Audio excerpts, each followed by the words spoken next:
the second video in our composting series. Today I'll be talking all about what you can and can't compost. The ingredients are really important. In the same way as if you try and bake a cake, you'll be much more successful if you've got the right ingredients and you follow a recipe. So that's what we'll be doing today. The bottom line is that composting doesn't have to be complicated. So first of all, I just want to say all I'm going to talk about is that you need a mixture of green ingredients, so fresh, moist ingredients, and brown ingredients, dry, dead ingredients.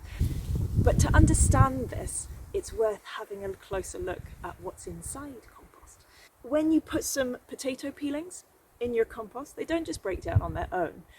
They've actually got a whole army of microscopic organisms, microbes, bacteria, fungi, that will work day and night to break these down into wonderful compost for your plants. And it's quite amazing how many there are in compost. So in a healthy homemade compost, in just 1 gram, which is what this is, there's over 1 billion bacteria working away to break this down. And there's over 1 million fungal cells as well. So it's really chock-a-block. There's a lot of work going on inside your compost bin. And just like us, these microorganisms, they work much, much better if they're happy, if they have a good home, that they like the conditions. And so when we follow a recipe for compost, when we put in certain ingredients, it's to make the environment the best possible environment for these microbes so that they work faster and more efficiently for us to make compost. So what do these microbes like? Well, they like food, like us, and their food is nitrogen. So they like living things, or things that were living until a minute ago when I picked them. They eat these. This is what is their fuel, and so we need that. But what they also need is some water and some air. And if we just add loads of leaves and grass clippings and stuff into a box, there won't be any air because there'll be so much water that it just turns into a sludgy mess. So to make sure we've got the right balance, we add browns. We add dry, dead things. Now these are full of carbon, and that helps to soak up the water and lock the nitrogen in a way that our plants can make use of. So to make a happy home for our microbes, we need to have a combination of these two, and that's what this is all about.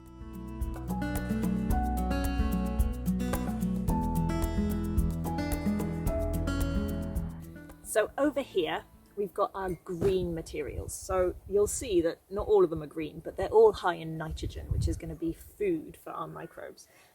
We've got grass clippings, we've got fresh leaves, and also some weeds that I've just picked. If anybody is kind enough to give you a bunch of flowers, then they can go into the compost heap after they're past their best. And the thing that's really great to compost is uncooked waste from your kitchen. So we've got apple cores and potato peelings, kale stalks, tea bags, all sorts of things. Anything that hasn't been cooked yet is great to go in that's vegetable. You can also put in eggshells. I have to be honest, I'm not really sure if this is a green or a brown, but they are good for the compost.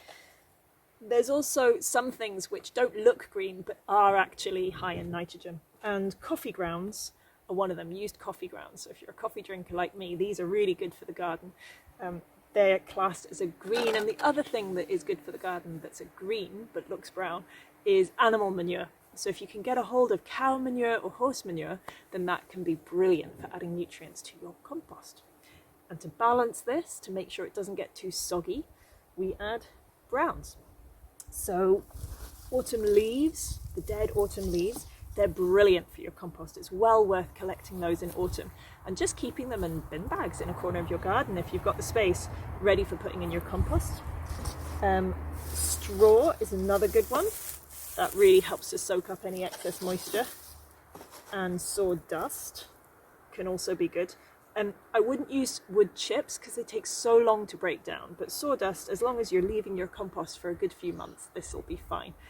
One word of advice: make sure that any wood product that you're using in your compost isn't treated. You want to make sure there's no dangerous chemicals on it, because what's in your compost is literally going to become the food that you eat.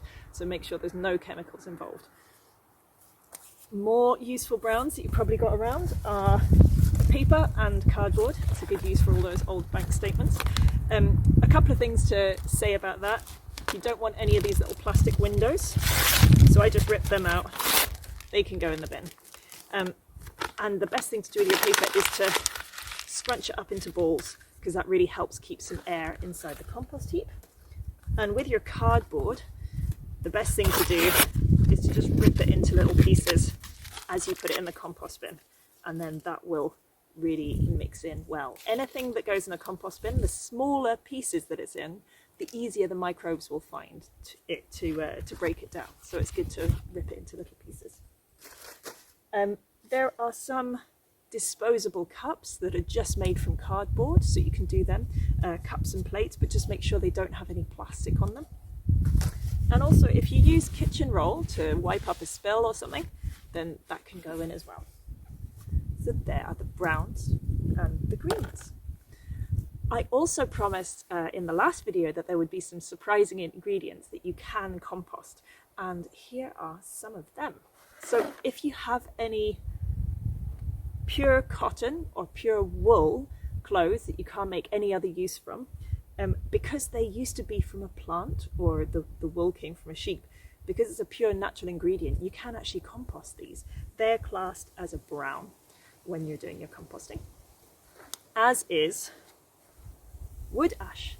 So as long as it comes from just wood and not coal, you can put wood ash in and mix it in. It provides lots of good ingredients. Seaweed, if you're anywhere near a coast, seaweed is brilliant for your compost, but also just for use as a mulch in your garden. I use seaweed quite a lot. Provides loads of extra minerals from the sea. Also, hair trimmings or fur from your pets. If you groom your pets, that will be great in the compost as well. It provides good structure. So that is the basics. You need a mixture of greens and browns.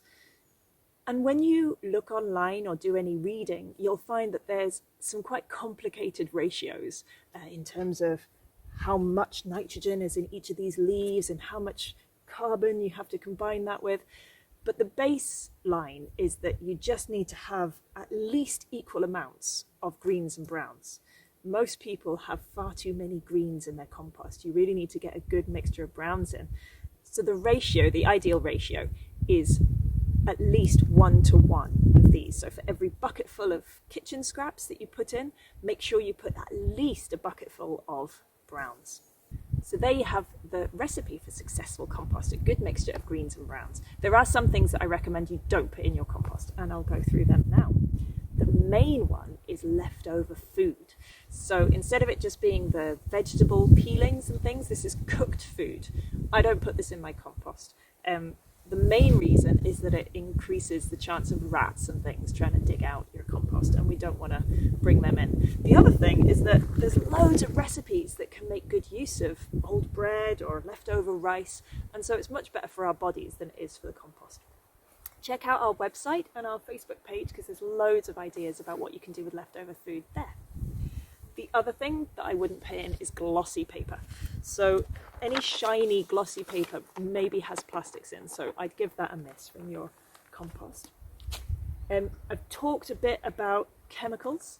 You want to make sure that there's no chemicals inside your compost, whether it's from your wood products or from your grass clippings. So don't use grass clippings that have had pesticides and herbicides in. The other one that can be a bit sneaky is if you do manage to get a source of animal manure like cow or horse manure, you do need to chat to the farmer to make sure that the hay that the animals were fed on didn't have herbicides and pesticides on, because they travel through the animal and then into your compost and therefore into your beds, which is not great. Another couple of things that I don't compost.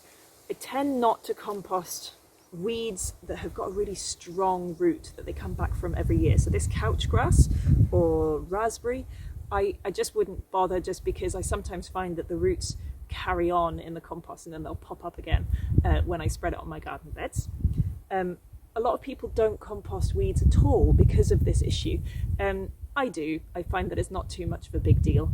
The other thing is seed heads. Like if you put in dandelion seed heads, you might get a lot of dandelions. It's up to you how much effort you're willing to put in weeding the next year. Animal bedding is another thing. So if you have a pet cat or a pet dog, you can't use their feces in your compost. There's too many pathogens that can transfer from these animals to us. So you can't compost their poo. However, if you've got a rabbit or chickens or a gerbil or guinea pig, anything that eats vegetables, you can use their poo in your compost. And quite often it comes ready mixed with some browns as bedding. So do put that in, that's really helpful. And if in doubt, if you've got any diseased plants, give them a miss. Some diseases can carry on in the compost through spores and things like that, and you don't want to spread that around the next year. So there's what you can and can't use for your compost. I hope you take away that it doesn't have to be complicated. As long as you've got a mixture of wet, fresh ingredients and dry, dead ingredients, then your compost should be successful. In the next video, we'll be talking about different types of compost bin. I'll go through the different types of compost bin you could get, and hopefully there'll be one there that will suit you and your home. But happy composting, and thank you for watching.